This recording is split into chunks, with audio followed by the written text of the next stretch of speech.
The sound of laughter was still echoing in the fellowship hall when the sharp pain struck my chest. One moment I was balancing a paper plate full of potato salad and fried chicken. The next I felt a crushing weight pressing against me, as if an iron hand had wrapped itself around my ribs. The voices around me blurred, laughter turned to muffled noise, and I tried to steady myself against the edge of the table. My fingers trembled, slick with sweat, and the fork I had been holding clattered onto the linoleum floor. Someone nearby asked if I was all right, but their voice seemed to come from underwater. The fluorescent lights above me pulsed too bright, then dimmed, then bright again, as though reality itself were flickering. I wanted to call for my husband, but the air refused to enter my lungs. A sharp tingling shot down my left arm and into my jaw, and dread settled in. I knew exactly what this was. My mind screamed, heart attack. I had sat through enough CPR trainings to recognize the signs, yet the cruel twist was that knowing what was happening didn't give me the power to stop it. My knees buckled. Plastic cups spilled red punch across the white tablecloth as I tried to brace myself. The room spun in jagged circles, faces streaking, passed like blurred brushstrokes, until everything tilted. I collapsed onto the cold tile, cheek pressed against the sticky mixture of spilled punch and crumbs. The contrast of the chill floor against my burning skin seared into my memory. Children shouted in confusion. A chair screeched back. Someone screamed my name. My husband's footsteps pounded closer, heavy and frantic, each one sounding like a drumbeat in the fading corridor of my awareness. I tried to move my lips, to reassure him, but no words formed. My chest seized again, a violent squeeze, and then nothing got silenced. At least, silence of the kind I'd never known before. No voices, no laughter, no frantic cries, just an emptiness that was both terrifying and strangely calm. I realized, with chilling clarity, that my body was no longer obeying me. My heart had stopped, breath had left me, yet somehow, my awareness remained sharp, almost unnaturally so. I was not gone. I could see Robert kneeling beside me, his face pale, his hands pressing down on my chest with desperate rhythm. His lips moved, counting compressions, but I couldn't hear the numbers. A circle had formed around Oo's friends from church, neighbors, even visitors who barely knew my name. Their faces were masks of panic, mouths open in shouts I couldn't hear, hands clasped in prayer or covering trembling lips. The sound had been stolen from me, but every detail was painfully visible, the tears in my daughter's eyes, the way my son's fists tightened at his sides, the pastor's Bible sliding from his grasp onto the floor. Then a different sensation gripped me. My body remained on the ground, but I was no longer confined to it. It was as though I had slipped free, like a hand pulling out of a glove. I hovered just above, watching the frantic scene with perfect clarity. I should have been afraid, but instead there was a strange detachment, as though I were both participant and observer. I felt lighter, weightless, free from the crushing pain that had seconds earlier torn through me. The paramedics burst through the doors, their uniforms stark against the patriotic decorations strung across the hall. I floated above as they took over from Robert, attaching pads, shouting codes, preparing the defibrillator. I could see the sweat glistening on their foreheads, the precision in their movements, but still no sound reached me. Their world was frantic motion, mine was silent observation. When they shocked my body, I saw it jolt violently on the floor, but I felt nothing. No pain, no resistance, just a widening distance between what was once mine and what I had now become. That as they worked, something began to pull at me, not outward but upward. The air shimmered with a texture I can only describe as alive, and my surroundings started to fade, like watercolor running under too much rain. My husband's desperate face, my children's wide eyes, the flashing red equipment, all of it dissolved into a softer, endless expanse, and then the silence deepened into something else. It wasn't the absence of sound, it was a fullness, a resonance, like the low hum of a vast ocean just beyond hearing. That was the moment I realized I was dead. Yet in that realization, there was no fear. The fear had belonged to the woman on the floor, the one gasping, seizing, collapsing. I was beyond that now. I felt strangely more alive than I had ever been in my 52 years. My senses sharpened instead of dulling.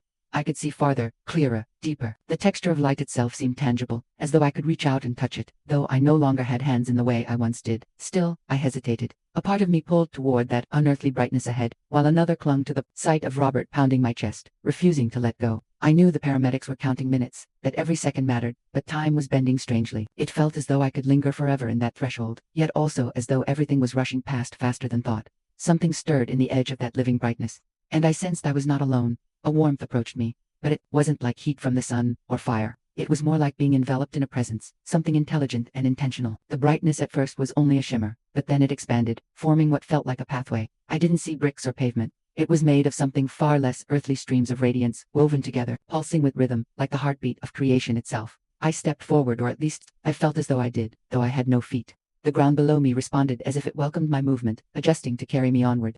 Every shift brought waves of sensation. I had no words, for textures that were not textures, sounds that were not sounds. Colors glowed with tones I could hear, and vibrations resonated in hues I could feel. My senses were no longer separated, but fused in a harmony that overwhelmed me with awe. Yet even in this beauty, my thoughts drifted back to the hall, to Robert, pressing his palms against my lifeless chest. I thought of Sarah, my daughter, frozen, in shock, and David clenching his jaw like he always did when trying not to cry. Would they survive without me? Would their faith survive? That hesitation created a tremor in the brilliance around me, like ripples spreading through still water. Asterisk. Then I heard something, or rather, someone, a voice, distinct within the resonance, calling me by name. It wasn't loud, but it carried more power than thunder. It shook not the air, but my being. Mafpa, I froze. Every fiber of what I was now turned toward that voice. It was not stern, yet it was unyielding. Not harsh, yet it carried absolute authority, and underneath it, unfathomable love, that kind of love that strips away every pretense you've ever built, leaving nothing hidden. I wanted to respond, but before I could, the radiance shifted, the brightness folded open like curtains, and for a brief instant I caught sight of a vast expanse beyond. Shapes moved within its multitudes, like a congregation stretching into forever. They lifted their arms in praise, voices united in a song I could not yet hear. My heart, though I no longer had one, ached with longing to join them. But before I could step farther, a sudden weight tugged at me, reminding me of where I had come from. My body on the floor, Robert's cries, my children's fear. It was as if two realities were pulling at me, one upward toward truth, one downward toward the fragile shell of earth. The tension grew unbearable, and then came the moment that changed everything. The radiance around me intensified, folding closer, and the voice spoke again, not just into me, but through me. That double quotes. Martha, do you know why so many who claim my name remain bound? The words pierced like a blade. I trembled not out of fear, but because I knew this was no casual question.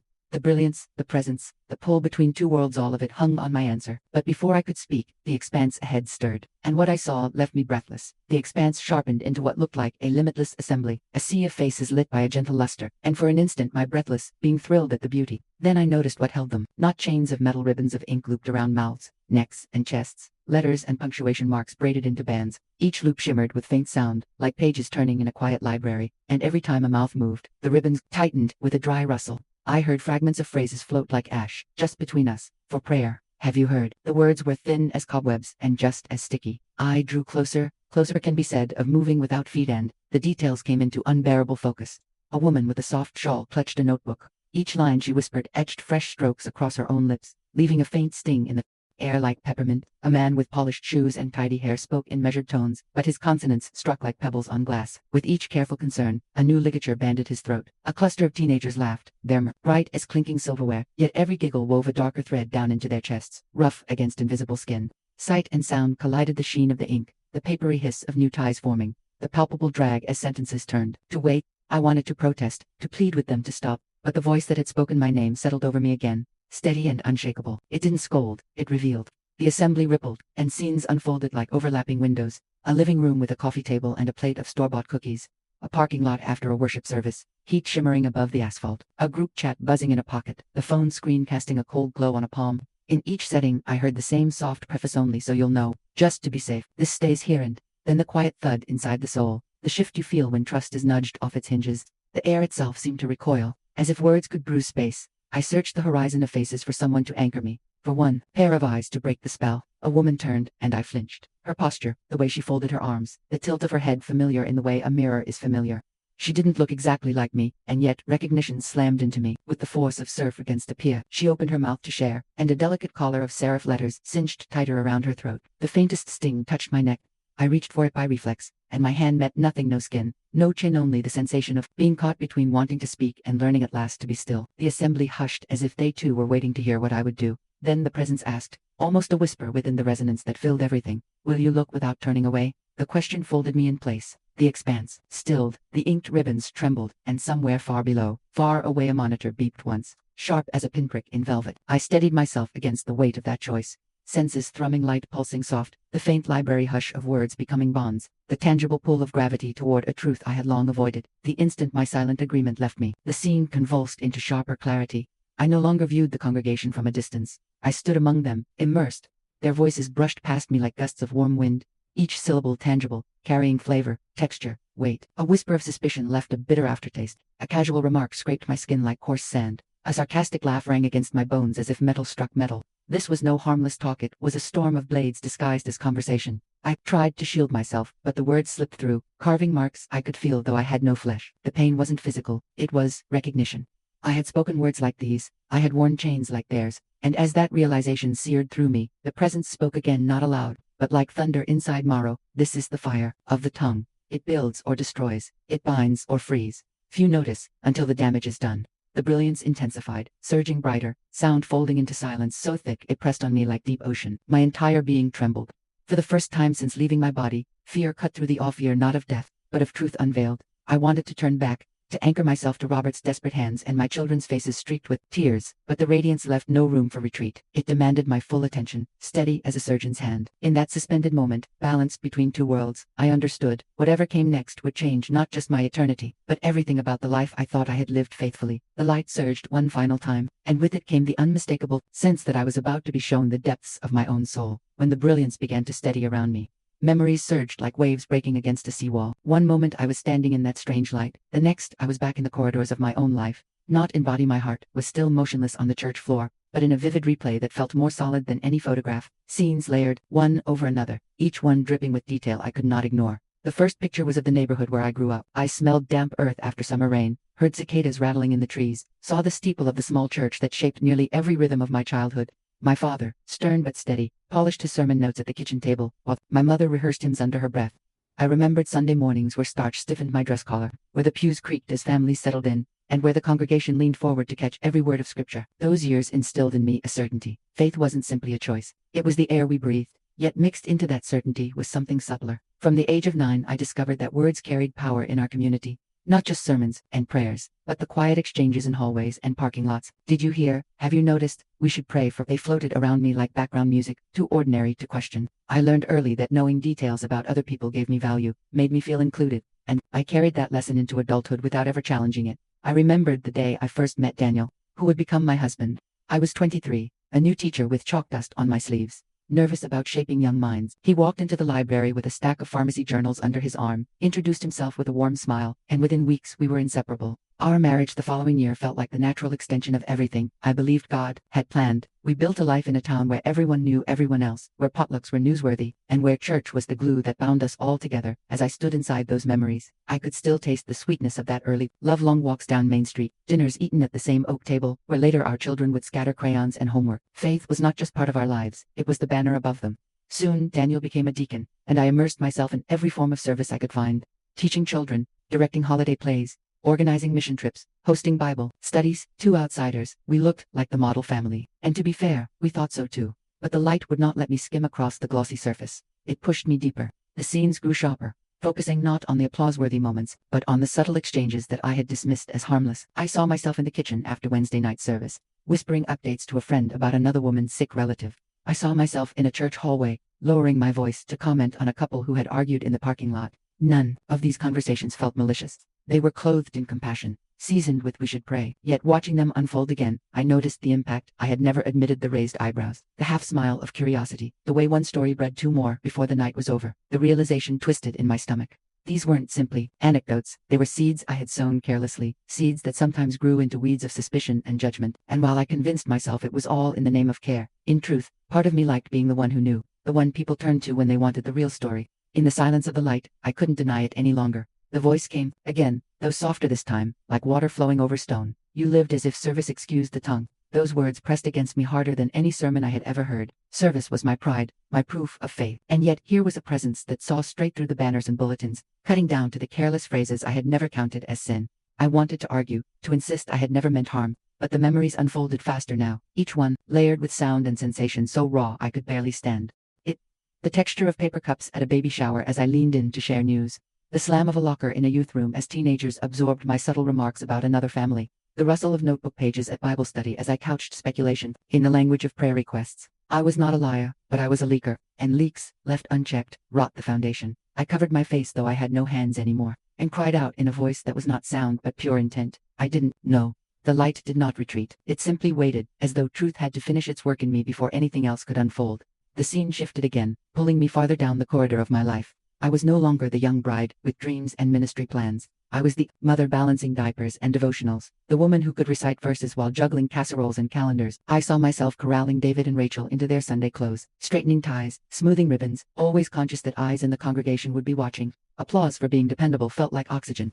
It affirmed the image I had worked so hard to keep polished, but Within that life of service, small cracks widened into patterns. In memory after memory, I caught myself doing what I had never admitted, using other people's struggles to strengthen my place. The details replayed with unbearable clarity. A prayer circle where I shared about a couple's financial troubles, even though they had told me in confidence. A ladies' luncheon where I remarked about a teenager's rebellion, masking it as concern. A mission trip debrief where I passed along speculation about a volunteer's burnout, each instance coated in the language of ministry. But now I could see the ripple, the way someone's eyes dimmed, the way another face tightened with discomfort.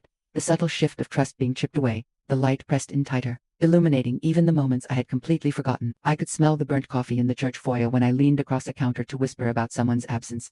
I could feel the scratch of folding chairs under my hands when I lowered my voice about another family's conflict. I could hear the faint laughter of others repeating what I had first released. These weren't isolated accidents, they were patterns woven through decades of what I had thought was faithfulness. I wanted to look away, to close my eyes, but there was no escape into ignorance. The presence that had shown me these scenes made sure I felt them not as distant memories, but as living consequences. Each word I had spoken hung in the air like shards of glass, cutting people I claimed to love. And though I never swung the blade with intent, the wounds still bled. The voice came again, firm yet sorrowful. Do you see how many fall? Not from false doctrine, but from careless tongues. Those words echoed through the expanse, and I couldn't escape their weight. I thought of families who had left our church, telling us they felt unwelcome, judged, or simply tired of the undercurrent of whispers. I had always rationalized their departure. They were too sensitive. They didn't want accountability. They just drifted away. But now the truth burned in front of me. My words had been part of their burden. Shame seared hotter than the chest pain that had ended my earthly breath. I longed to run back into my body, just to apologize, just to undo the harm. But here there was no running, only revelation. The flood of memory didn't stop with church hallways or prayer circles. It reached deeper into my home, my friendships, even the quiet evenings when I thought I was simply processing life out loud.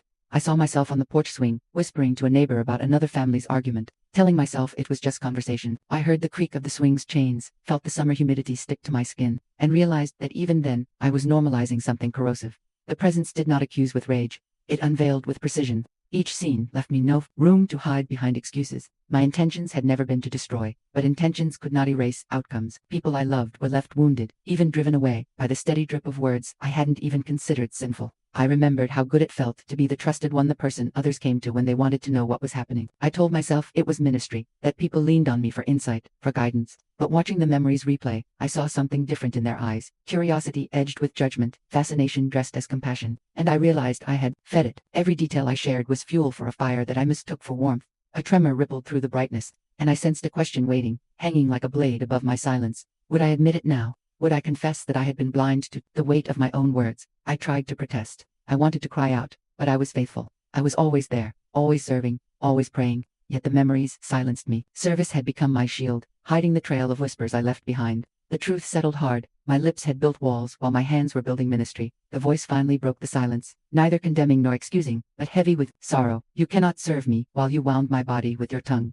The sentence reverberated through me. For the first time in this strange journey, I felt something like fear, not of punishment, but of the weight of responsibility I had never carried before. My service, my faith, my reputation, all of it now looked fragile against the truth that even small words carried eternal consequence. And then, just as the weight became unbearable, the memories froze, suspended in the light. The presence withdrew, slightly, as if giving me room to breathe, but I knew it was not over. Something deeper was coming, a revelation beyond my failures, something that would either break me completely or remake me entirely. The stillness that followed felt heavier than motion. My memories hovered around me like portraits half-painted, waiting for a final brushstroke.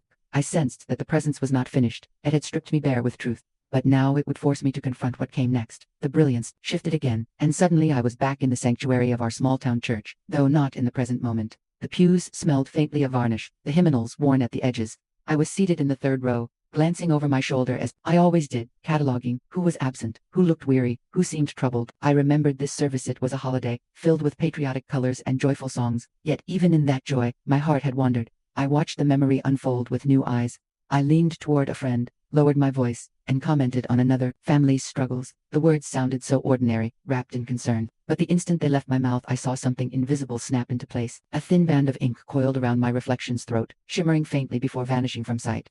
The congregation around me continued to sing, but I stood frozen, staring at myself, whispering without restraint. The presence's voice pierced the scene, calm yet absolute. This is how it begins. Not with malice, but with neglect. and neglect turns hearts away from me. The sanctuary dissolved into the expanse of light once more, and I felt the weight of every whispered phrase press against me, not as punishment, but as undeniable consequence. I wanted to collapse, but here there was no collapsing. Only truth, only revelation, and just as I reached the point where shame threatened to crush me, the light surged brighter, and I knew this was only the beginning. Something greater, something more terrifying and more beautiful, was about to be unveiled. Hands in blue gloves replaced my husband's, and the world narrowed to a choreography of survival. Adhesive pads pressed against my chest with a cold slap. Gel smeared like frost across skin I no longer felt. A plastic mask sealed over my mouth, the bag above it squeezing rhythmically push, pause, push while someone counted compressions in a calm cadence meant to steady panic. 30 downstrokes, 2 breaths, the sternum driven toward the spine, the body remembering a rhythm my heart had abandoned. I hovered inches above,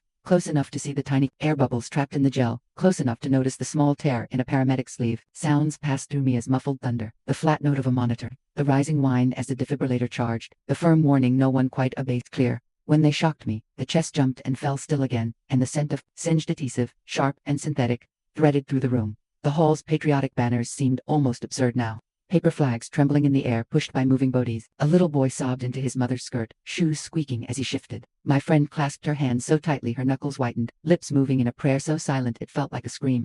Daniel stood back because he had 2 fingers locked on the back of a chair as if it were the only solid thing left in a world gone liquid. I reached for him without hands and could only watch.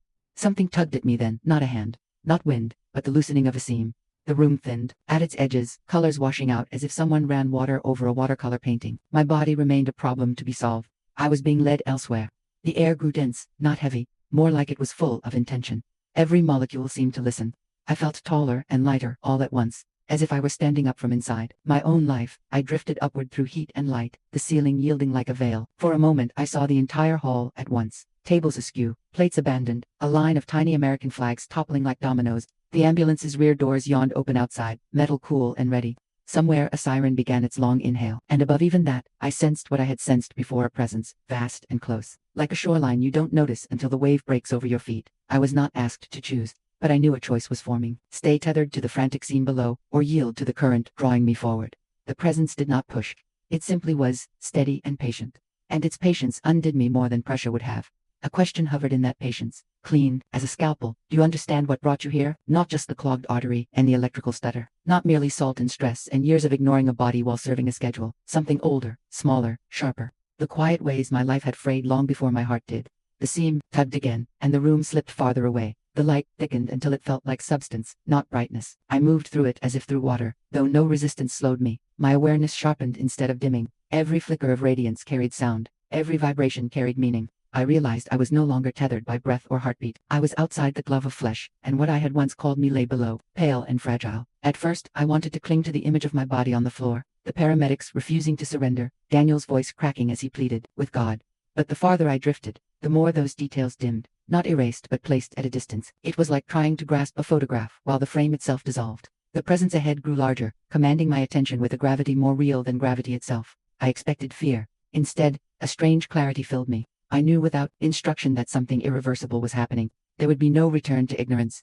No slipping back into the comfort of thinking myself righteous because of ministry hours or perfect attendance. A line was being drawn, and I was being shown which side I had truly lived on. The brilliance began to shape itself, not into walls or streets, but into something like a vast congregation, familiar yet foreign. They stood as though in worship, hands raised, eyes lifted, but the details unsettled me. Around each person curled faint ribbons of shadow, translucent yet binding. I leaned closer, straining to see, and realized they were words, actual words, etched into bands that wrapped around mouths, throats, and chests. Some glowed faintly with sarcasm, others shimmered with cruelty disguised as humor. Still others twisted with the weight of secrets, shared too freely. Each phrase clung like soot, tightening with every motion of their lips, and yet they kept singing, they kept praying. Their faces were serene, their hands open, unaware of the invisible cords that constricted them. The presence that had been drawing me finally spoke, the sound threading through the vision until it vibrated in my very being. Do you see, Martha? They do not know they are bound. The words echoed like a bell struck inside stone. My chest tightened, though I had no lungs. I looked at those people and felt dread, because I knew them. Not their faces exactly, but their patterns, their careless remarks, their whispers framed as care, their jokes meant to sting lightly but leaving scars anyway. And in their shadows, I saw my own reflection. The realization struck like a sudden wind. I was not only looking at them, I was looking at me. The bands of words that wrapped their bodies were the same ones I had spun for years, thin threads of speculation dressed as compassion. I wanted to deny it, but the presence left no room for denial. Every whispered comment, every casual keep this in prayer, every raised eyebrow that hinted more than it said all of it had weight here. The vision bent closer. I saw a woman in a small study group, her hands folded neatly over a Bible. She leaned in, lowered her voice, and shared a detail about her neighbor's troubled marriage. As the words slid from her tongue, a new link coiled tight around her throat, glistening like wet ink. She smiled afterward, convinced she had done something noble. The smile pierced me because it looked like my own. The scene shifted. A man at a business meeting in church, his words coated with politeness as he questioned his pastor's dedication. With each concern, dark script etched across his chest, heavy as stone. The air trembled with the weight of unspoken accusations. Again, the familiarity sickened me. Then I saw a group of teenagers in a youth room, laughing as they teased another boy's appearance. Their laughter sounded hollow, metallic, echoing as though scraped across iron. Each joke became a thread tightening around their hearts. The boy's face flickered pale, his eyes dropping, his shoulders folding in on themselves. I flinched because I recognized the same carelessness in my own conversations. Even when I had thought myself gentle, the presence pressed nearer. Its voice neither shouted nor whispered but carried like thunder beneath the ground. This is not small, this is not harmless. These words burn where love should heal. My being trembled. I wanted to sink, to vanish, but there was no hiding. The brilliance held me steady, like a surgeon holding a patient under light. Every excuse I had ever told myself crumbled. It wasn't malicious. It wasn't a lie. It was just sharing. All of them shattered against the truth that stood in front of me now. My words had weight, and I had wielded them without care. As I tried to breathe, though breath was long gone, the vision pulled sharper. The ribbons that bound those worshippers began to shimmer, and suddenly they weren't just ornaments of sin. They ignited. Sparks leaped from one band to another, small at first, then spreading like fire through dry grass. What began as whispers became an inferno. I heard marriages splitting, friendships breaking, congregations scattering not in metaphor but in raw consequence. The weight of it pressed into me until I thought I would collapse, even without a body to fall, and just when I thought I could not bear another second, the presence turned my gaze inward. The brilliance folded like a mirror, and I saw myself not the polished servant others admired, not the teacher, the organizer, the dependable member, but the woman whose lips had been loose under the guise of care. Every conversation I had, dismissed as trivial, replayed in merciless detail. My voice in the fellowship hall, speculating about a marriage I didn't understand. My tone in the parking lot, mentioning a family's absence with just enough weight to plant suspicion. My words in living rooms, punctured with laughter that cost someone else their dignity. The bands I had seen on others were now visible on me. They were not iron but words thin, sharp, endless. They wrapped around my throat, my chest, my heart. I pulled at them, desperate to tear them off, but my hands passed through. Each strand burned with phrases I remembered speaking. She seems distant. I heard he's struggling. They might be in trouble. The phrases glowed, branded into the ribbons like accusations carved in fire. I wanted to scream, but the cords held me. I wanted to excuse myself. I didn't mean harm. I thought I was helping, but excuses dissolved before they formed. Shame swelled, heavier than the chest pain that had first taken me down. This was no accident, no slip of the tongue. It was a pattern, and patterns become prisons. The presence's voice came, not loud but inescapable. This is why you were stopped. Not to condemn, but to reveal. Words build life or bind death. You have chosen without knowing. The declaration sank deeper than any scalpel, and I realized this was the rupture. My body lay below, still fighting for breath. My spirit stood here, bound by truths I had ignored, and there would be no way forward, toward mercy or toward ruin, without facing it. The light surged, pressing against me until I thought I would shatter. I braced for judgment, for fire, for rejection. Instead, the brilliance held steady, as if waiting for one thing only, my surrender. The moment I yielded, the pressure around me shifted. The bands of words did not vanish, but they loosened, as though the light itself had cut them away without blade or flame. My being steadied, and for the first time since leaving the sanctuary, I felt free, not fully, not yet, but enough to breathe in a way beyond lungs. The brilliance expanded into an atmosphere unlike anything earthly. It was not sky, not ground, not any structure I could name, yet it surrounded me with a certainty that felt more real than stone. Colors moved like living currents, not fixed, but flowing, as though the air itself carried streams of meaning. I reached into it instinctively, and the radiance responded, rippling outward like a pond touched by fingertips. The sensation was neither hot nor cold, but a kind of knowing that seeped into me. Sound began to return, not the muffled chaos of the hall below, but tones layered so delicately they seemed woven into the light. Low hums resonated under my feetless stance. High chimes fluttered like wind through glass, and between them ran a rhythm steady and strong, like the heartbeat of something eternal. Every tone vibrated inside me, not against eardrums but against the essence of who I was. Shapes appeared at the edge of this symphony, horizons of light that folded into pathways. I stepped forward, though step is the wrong word. I moved without motion, carried by intention. The ground, if it could be called that, seemed to rise to meet me, textured not with soil or stone but with threads of radiance braided together. They pulsed with warmth, and each pulse echoed through me like an invitation. For a moment, awe silenced everything. I no longer thought of my body, of the frantic attempts to revive me, of the potluck and the decorations and the collapsed flags. Here those things seemed small, almost dreamlike. What mattered was this overwhelming sense that I was being drawn deeper into truth. But just as the awe steadied, I felt something shift at my back, a pull, faint but insistent, like a hand on a sleeve. I turned, and though no face appeared, I knew it was the weight of earth, the tether of those I loved. Daniel's grief, Sarah's wide eyes, David's clenched jaw, their anguish echoed faintly even here, like cries heard through walls. For the first time, I wondered, would going forward mean leaving them behind forever? The question froze me mid-step. The radiance ahead beckoned with peace, but the pull behind anchored me with love. I stood caught, trembling between two worlds, and the stillness that followed was unbearable. Then the presence returned. Not in form, but in nearness, so absolute it stole my hesitation. Come, it whispered not as command, but as assurance. The invitation drew me forward, and the atmosphere thickened with wonder. As I moved deeper, I realized the radiance was not uniform. It carried layers, each with its own character. Some currents shimmered with colors too vast for earthly names, others thrummed with tones that vibrated like strings on an unseen instrument. When I passed through them, they did not resist. They welcomed, pressing against me like soft cloth against skin, leaving impressions that spoke without words. One current whispered peace so complete that it hushed every restless memory. Another carried weight truth so sharp it stripped excuses before they could form. Together they shaped a paradox, comfort and confrontation, both flowing from the same source. I knew I could not separate them. Here, love and truth were one. The expanse opened further, and I saw movement ahead. Not shadows, not people as I had known them, but figures clothed in lights, their outlines shimmering as though woven from flame. And song they did not walk, they glided, drawn by the same pulse that carried me. Though their faces remained indistinct, their presence radiated familiarity, the way you recognize family even at a distance. My being surged with longing. I wanted to run to them, to ask who they were, to know if some of them were mine. But before I could, the pathway bent. On either side, visions rose like living murals. I saw gatherings of believers across decades, Sunday schools, prayer groups, family dinners. Yet, instead of focusing on what was taught or celebrated, the murals revealed undercurrents I had never noticed. A whispered phrase here, a mocking comment there, conversations that once seemed fleeting but now hung heavy. Each careless word lingered like smoke trapped under the ceiling. The figures of light paused at these murals, bowing their heads, as though mourning. I understood then. Heaven itself grieves over what we dismiss, what we call trivial. God calls binding. I reached out, fingers that were no fingers brushing the mural, and the images rippled. Instantly, I felt the weight of every phrase I had, spoken in similar fashion, small, unguarded, dressed in kindness but carrying poison. It pressed into me with such force that I staggered, though I had no feet to trip over. My cry rose silent in the brilliance. How can I undo this? The presence answered, not with rebuke but with clarity. You cannot undo, you can only surrender, and from surrender flows transformation. Those words wrapped me with both dread and hope. Dread because surrender meant letting go of the control I had clung to all my life.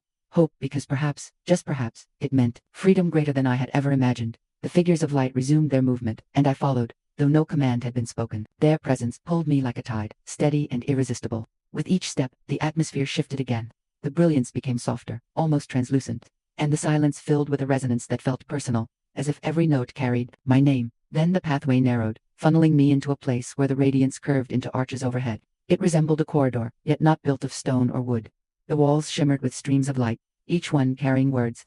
I leaned closer and realized with horror they were my words, conversations long forgotten, scrolled past in glowing script, phrases of complaint, sharp remarks whispered in parking lots, speculations disguised as care. Each sentence floated upward, then dissolved into ash before reforming further down the wall. I reached out instinctively. My hand passed through the light, and when I touched one phrase, it burned not with heat, but with recognition. The sting pierced deeper than fire because it was truth. I recoiled, ashamed, wanting to flee the corridor, but the figures of light blocked the way back. They were not harsh, only firm, as if this was a passage I had to walk. The presence spoke, again, close enough to shake the very fabric of this place. Every word returns, every word reveals, nothing is lost. The corridor grew narrower, pressing me to continue. My chest, though I had no chest, tightened with the weight of exposure. I wanted to shout, I didn't mean it like that, but excuses here had no sound, no ground to stand on.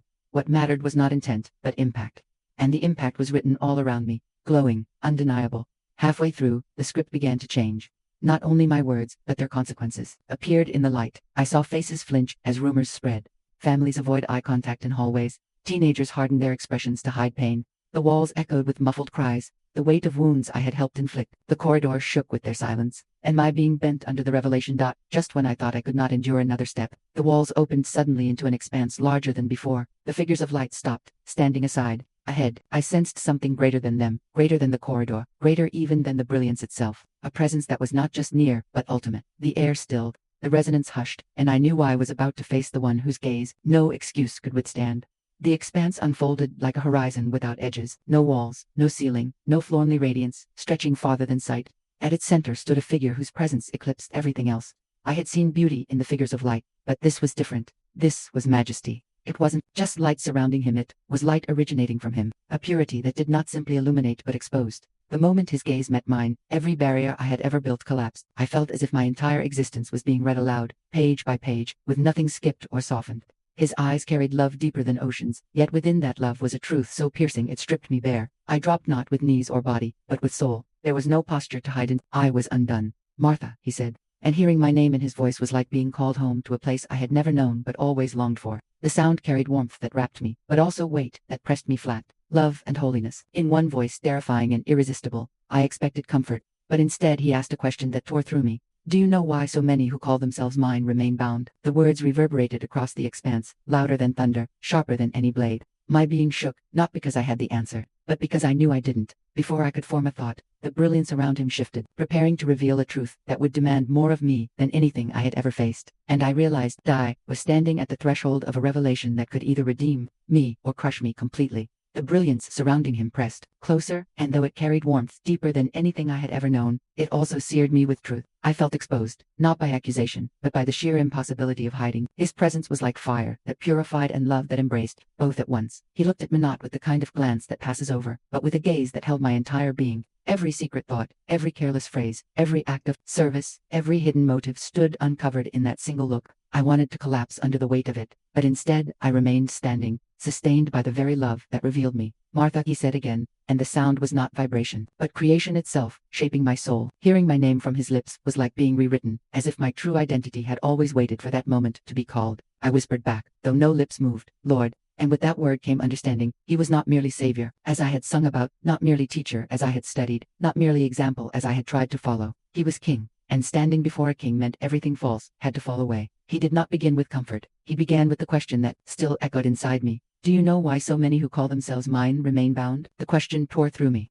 I thought of doctrine, of sin, of hypocrisy in the world. I thought of persecution, of temptations, of the enemy's schemes. Yet as I struggled to answer, he lifted his hand, and the radiance reshaped itself. Suddenly, I was standing above an endless multitude. They looked like believers, gathered in worship, hands raised, songs on their lips, Bibles clutched, prayers spoken, ministries thriving. From a distance it looked like victory, but when his hand gestured closer, the horror emerged. Every person was shackled, not with iron, but with words. Chains woven of whispers, ropes spun from sarcasm, cords twisted from criticism. They glittered faintly, letters strung together, each phrase tightening with every repetition. Yet none of them noticed. They kept singing, kept serving, kept smiling, unaware that their own tongues had bound them. The Lord's voice came, grief and authority braided into one. "This is the prison my people do not see." The words crushed me. I looked again, and the details burned into my vision. A woman in a prayer group adding unnecessary details about her neighbor's hardship. Another link bound her throat. A man in leadership questioning his pastor's dedication. Under the guise of concern, his chest wrapped tighter. Teenagers mocking a classmate's flaws. Their laughter formed barbed cords around their hearts. Everywhere I turned, the same pattern repeated. And then, as though the vision knew no boundaries, I saw flames spark where those words touched others. One careless phrase ignited suspicion in a marriage. Another whispered judgment scorched a friendship. A rumor disguised as concern split an entire congregation. What had seemed trivial in life now erupted like wildfire in eternity. I tried to turn away, but his gaze held me steady. "Do you see?" he asked, "what they dismiss as harmless tears, my body apart."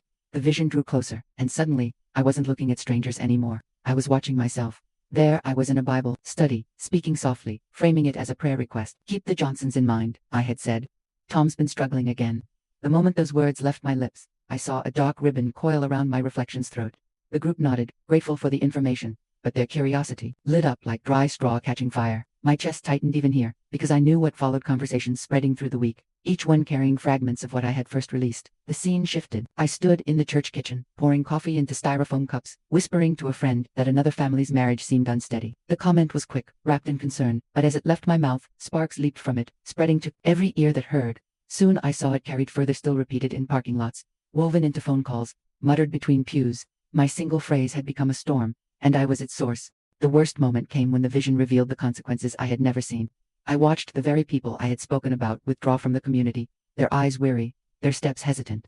I saw them wonder if the church was a place of refuge or of scrutiny. Some left altogether, their seats empty in the sanctuary, their names absent from prayer lists. And it wasn't false teaching or persecution that drove them out. It was words, my words. I fell to my knees, though knees no longer existed, crying out, "Lord, I didn't know. I thought I was helping. I thought I was caring." His voice cut through the grief, both firm and tender. "The heart is deceitful And you convinced yourself curiosity was compassion. You named gossip as concern. You clothed judgment as discernment. But the tongue is a fire, and you have set blazes where I called you to build peace. The weight of that truth crushed me. I wanted to beg for reversal, for a chance to unspeak every sentence, to rewind decades of careless remarks. But here, no word could be recalled. They all stood recorded, alive, still echoing in the lives of those I had wounded. Then his hand, extended, and for the first time, I felt touch in this place. It wasn't like flesh on flesh, it was like being known completely. And in that touch, both grief and mercy poured over me. You cannot undo, he said, but you can repent. And from repentance I can redeem. Hope flickered, fragile but real. The vision widened again, no longer centered on me alone.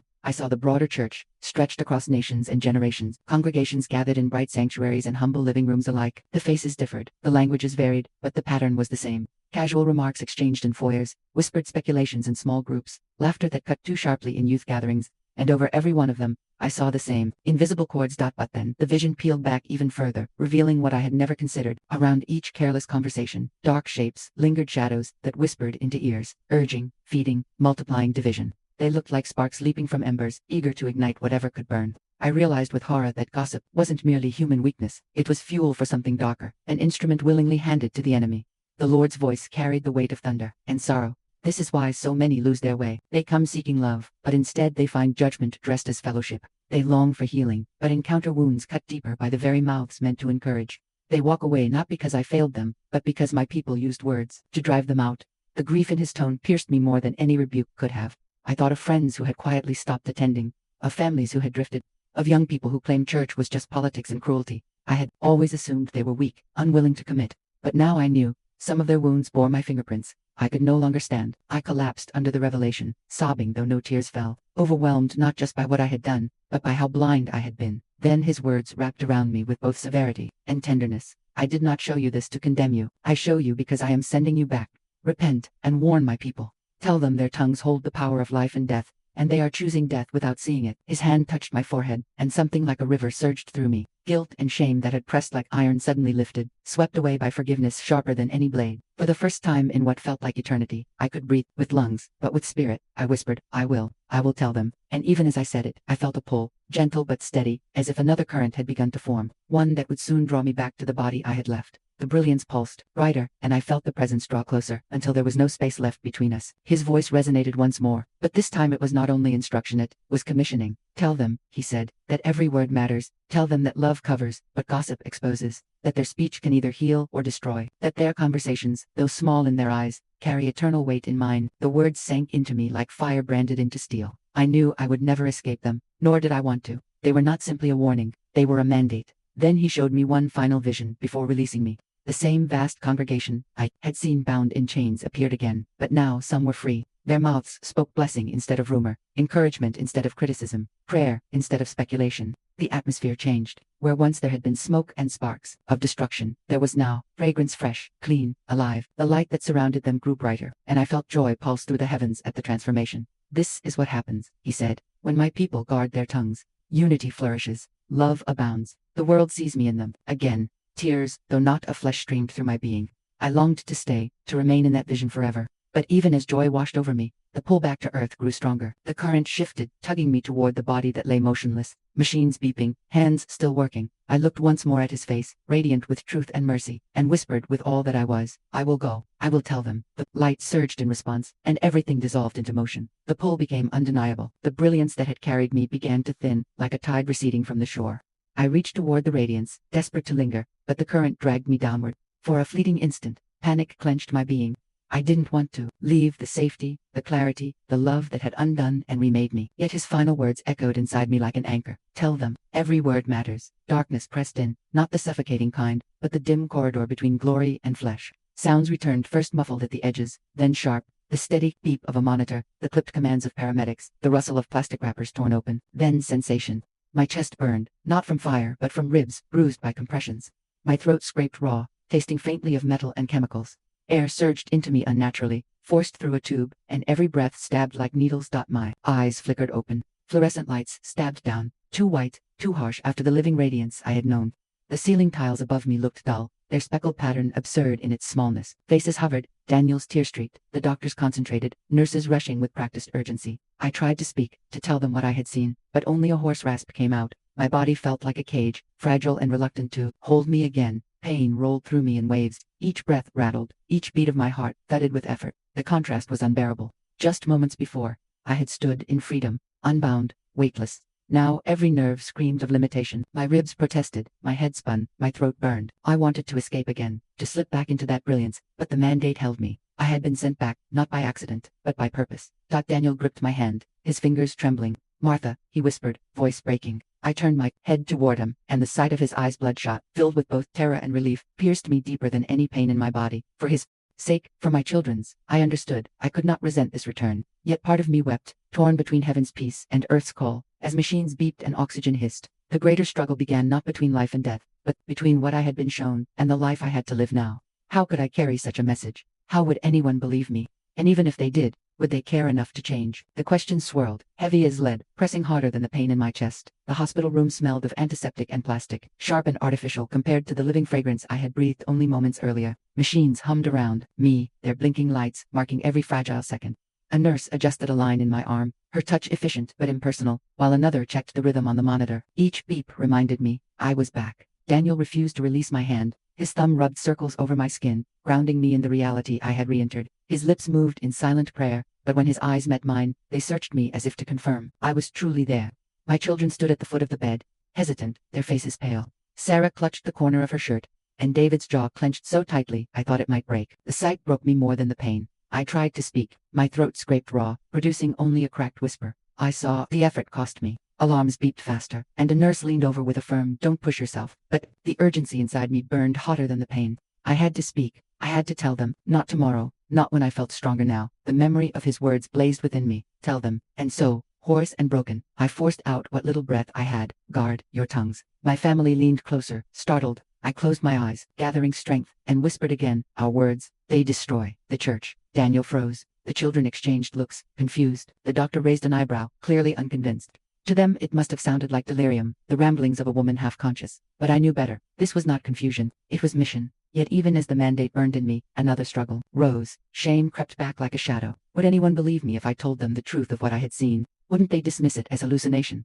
A product of lack of oxygen, the fever dream of a dying brain. And even if they did believe, would they change? I had spent decades ignoring the power of my own words. Why would others be different? The conflict pressed harder than the pain in my chest. My body fought to recover, but my spirit fought to accept its assignment. Between breaths, I realized this return was not a gift of comfort, it was a test of obedience. The hours that followed blurred into a rhythm of needles, beeping machines, and hushed instructions exchanged over my bed. Yet beneath the medical urgency, a deeper battle raged. I felt like a foreigner in my own skin. My soul, which had tasted eternity, strained against the limits of flesh lungs that burned with every breath, ribs that ached with every movement, a voice reduced to whispers. At night, when the room dimmed and the nurses rotated quietly, I lay awake, staring at the ceiling tiles, replaying everything I had seen, the chains of words, the flames leaping from whispers, the sorrow in his voice. Each memory pressed heavier than the weight of the blankets over my frail frame. I turned my head toward Daniel, slumped in a chair by the bed, sleeping in broken stretches. Love for him surged, but so did dread. How could I tell him the full truth? Would he understand? Would he see it as revelation or as trauma's confusion?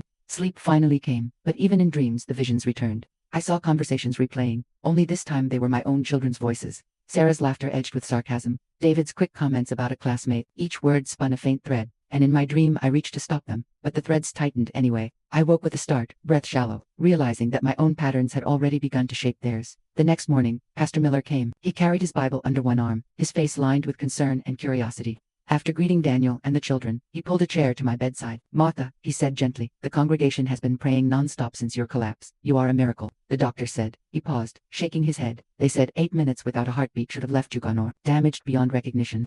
But here you are, speaking, remembering, clear." His words opened a door, and I knew I couldn't stay silent. With every ounce of strength, I whispered what I had been shown. I told him of the multitude bound by their own words, of flames born from whispers, of the sorrow in the Lord's eyes. My voice cracked, but my urgency sharpened each sentence. He listened, eyebrows drawn together, nodding slowly. Yet when I finished, a shadow of hesitation crossed his face. "Martha," he said carefully, "I believe you had an extraordinary experience, but perhaps your mind, under stress." "No," I rasped, surprising even myself with the force of it. It was real, and the message was clear. Our words are destroying us. The silence that followed was heavier than any machine hum. For the first time since my return, I realized the true conflict, not the pain in my body, but the resistance I would face in delivering the message I had been sent back to share. Pastor Miller leaned back, folding his hands over his Bible. His eyes were kind, but doubt lingered behind them. Martha, he said softly, perhaps you're being too hard on yourself. Everyone talks, everyone shares. It's part of fellowship. The words pierced me, sharper than the needle in my arm. For years I had told myself the same lie, that sharing details was caring, that whispers were ministry. But now I had seen the truth, and I could not unsee it. My heart raced, monitors beeping faster, as the tension inside me broke open. I lifted my gaze to him, voice raw but steady. Pastor, I saw what our words are doing. They're not fellowship, they're fire. They're binding believers in chains and driving people away from Christ. If I stay silent now, I will betray the one who sent me back. The conviction in my tone startled even me. My body trembled, ribs aching with every breath, but my spirit surged with something stronger than pain. Pastor Miller didn't respond. Immediately, he looked at me for a long moment, then nodded once, though uncertainty still shadowed his eyes. When he left the room, I felt the weight of what had just begun. I hadn't merely survived a heart attack. I had been thrust into a battle not with sickness, but with the blindness of a church that didn't want to see its own reflection. The beeping steadied again. The room quieted, but inside me a new fire burned. This was no longer just recovery. This was confrontation. And I knew the hardest part of my return had only just started.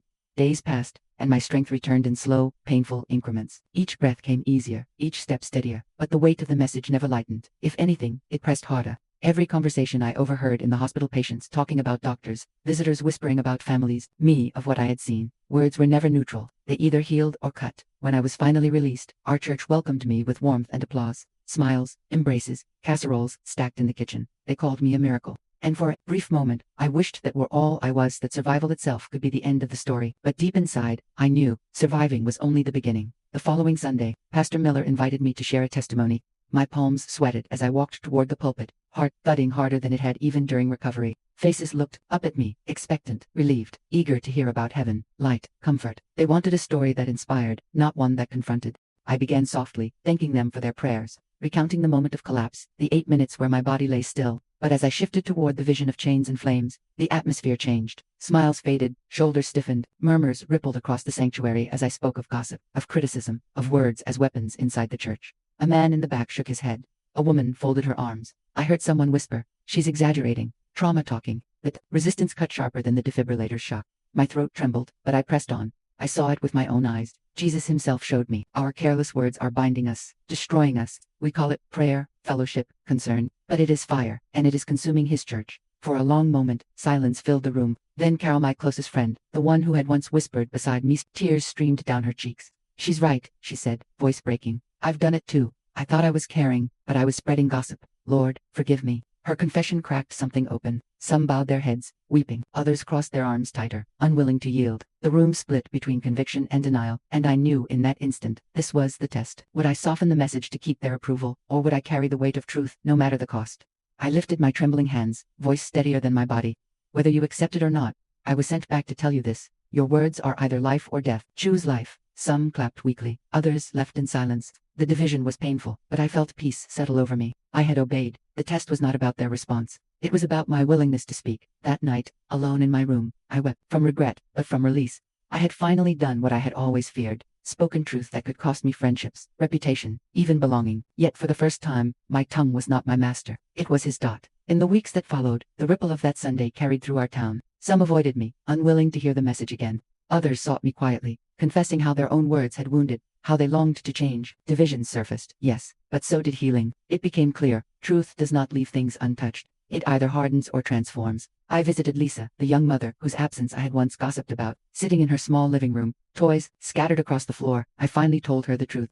Tears filled her eyes as I admitted my sin, asked her forgiveness, and offered help. Instead of isolation, she now received meals, childcare, prayer that was genuine and private. For the first time in years, I saw her shoulders lift, as if a burden had been taken away. That moment confirmed what I had seen. Words can crush, but they can also restore. At church, I noticed subtle changes. Prayer groups no longer shared updates about people who weren't present. Conversations shifted, awkwardly at first, but then sincerely, toward encouragement rather than speculation. Not everyone accepted it.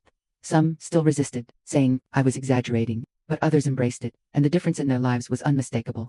I watched families who had once felt judged return slowly, testing the waters, finding them warmer than before. For me, the greatest change was internal. Every time I opened my mouth, I paused. Not out of fear, but out of reverence. I asked myself, does this build or destroy? Does this protect or expose? Does this heal or wound? That pause became my new act of worship. And strangely, relationships grew deeper. People began trusting me with struggles, because they knew I would not parade their pain for others to see. Still, The weight of what I had seen never left. Even now, as I speak these words, I feel his gaze, the same gaze that stripped me bare and loved me whole. His command rings louder than any sermon, more urgent than any song. Every word matters, so I leave you with this. What are your words producing? Are they drawing people closer to Christ or driving them away? Are they binding your brothers and sisters or setting them free? The choice is not abstract, it is made in every conversation, every whisper, every careless remark. I was sent back for this reason, to remind you that the tongue holds the power of life and death. I carried chains made of whispers, and I watched them burn entire communities.